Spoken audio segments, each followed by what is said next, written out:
AI दौरे में फर्जीवाड़े का एक नया चेहरा सामने आया है, जहां अब आम लोग ही नहीं बल्कि दुनिया की बड़ी हस्तियां भी निशाने पर है। इटली की प्रधानमंत्री जॉर्जिया मेलोनी की अश्लील डीप फेक तस्वीरें सोशल मीडिया पर तेजी से वायरल हो रही है, जिसमें सियासी और डिजिटल दुनिया में हड़कंप मच गया है। खुद मेलोनी ने सामने आकर इन तस्वीरों को फर्जी बताया। उन्होंने एक्स और फेसबुक पर पोस्ट करते हुए कहा कि एआई की मदद से उनकी नकली तस्वीरें बनाई जा रही है और उन्हें असली बताकर फैलाया जा रहा है। उन्होंने तंज कसते हुए कहा कि तस्वीरों में उन्हें और बेहतर दिखाया गया है, लेकिन ये भी साफ किया कि ये एक खतरनाक ट्रेंड है।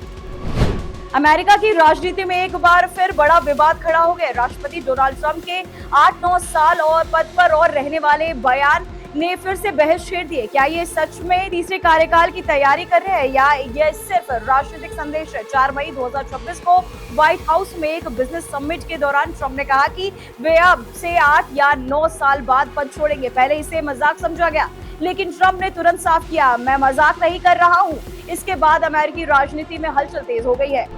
भारत चीन के बीच कैलाश मानसरोवर यात्रा को फिर से शुरू करने की सहमति ने दक्षिण एशिया में नया विवाद खड़ा कर दिया है। नेपाल की ओर से इस फैसले पर तीखी प्रतिक्रिया आई है, जहां काठमांडू ने साफ कहा कि उसकी सहमति के बिना इस रूट का इस्तेमाल स्वीकार नहीं होगा। नेपाल के चर्चित नेता बालेन शाह की सरकार ने इस मुद्दे पर सख्त ऐतराज जताया है। उनका कहना है कि लिपुलेख दर्रा नेपाल का हिस्सा है और यहाँ किसी भी तरह की यात्रा या व्यापार गतिविधि उसकी मंजूरी के बिना नहीं हो सकती।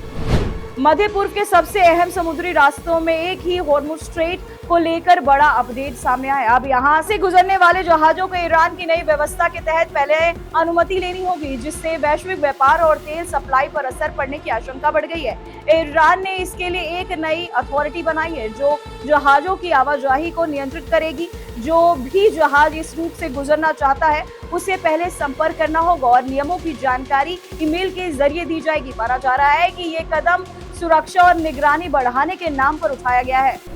दक्षिण एशिया में हवाई ताकत को लेकर बड़ा घटनाक्रम सामने आया। पाकिस्तान और चीन के बीच कथित तौर पर एक अहम रक्षा डील हुई है, जिसके तहत पाकिस्तान को 5वीं पीढ़ी के स्टेल्थ फाइटर जेट मिल सकते हैं। इससे क्षेत्रीय सुरक्षा समीकरणों पर असर पड़ने की चर्चा तेज हो गई है। रिपोर्ट्स के मुताबिक पाकिस्तान चीन से करीब 40 J-35A स्टेल्थ फाइटर जेट खरीदने की तैयारी में। ये जेट अपनी स्टेल्थ क्षमता के कारण सामान्य रडार से पकड़ में आना मुश्किल माना जा रहा है। चीन ने इसे खास तौर पर एक्सपोर्ट के लिए विकसित किया है।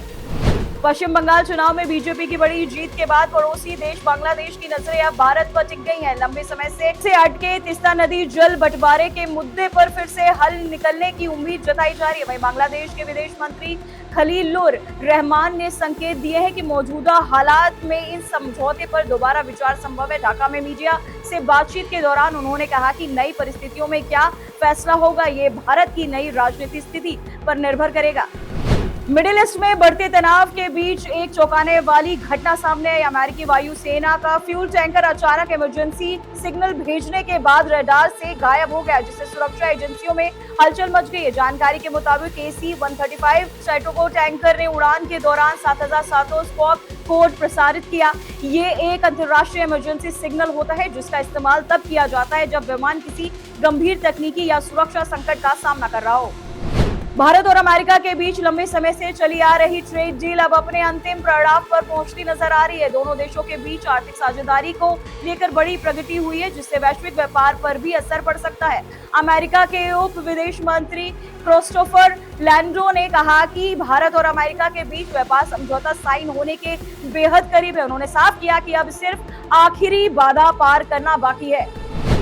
पश्चिम बंगाल में बीजेपी की ऐतिहासिक जीत के बाद अंतर्राष्ट्रीय स्तर पर भी प्रतिक्रियाएं आने लगी है। अमेरिका के राष्ट्रपति डोनाल्ड ट्रंप ने प्रधानमंत्री नरेंद्र मोदी को इस बड़ी जीत पर बधाई दी है।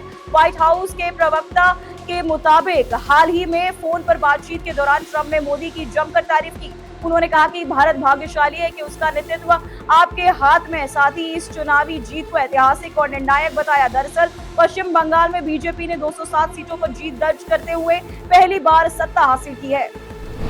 चीन के हुनान में पटाखा फैक्ट्री में भयानक धमाका, 26 लोगों की मौत, 60 से ज्यादा लोग घायल। चीन के राष्ट्रपति शी जिनपिंग ने घटना में लापता लोगों की खोज और घायलों को बचाने के लिए हर संभव कोशिश करने के निर्देश दिए और जिम्मेदार लोगों के खिलाफ कार्यवाही की बात भी कही है। चीन के यूनान प्रांत स्थित एक पटाखा फैक्ट्री में हुए भयानक विस्फोट में 26 लोगों की मौत हो गई और 60 से ज्यादा लोग घायल हो गए। ये विस्फोट इतना भीषण था कि अधिकारियों को फैक्ट्री के 3 किलोमीटर के दायरे में रहने वाले सभी लोगों को बाहर निकालना पड़ा।